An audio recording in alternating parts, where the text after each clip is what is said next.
ஒரு குப்பை தொட்டி முன்னாடி உட்காந்து நம்ம வாழ்க்கை மட்டும் இப்படி ஆயிடுச்சேன்னு அந்த குப்பை தொட்டியை பார்த்துட்டே இருந்தான்.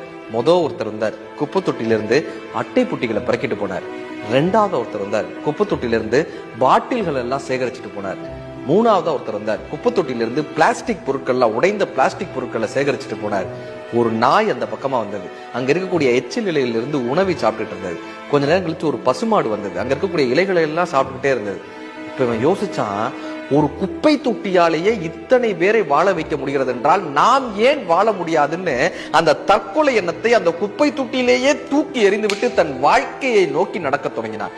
ஒரு யானைக்கு ஒரு கரும்பு தோட்டமே தேவைப்படுகிறது, ஒரு எறும்புக்கு கரும்பு சக்கை போதுமானதாக இருக்கிறது.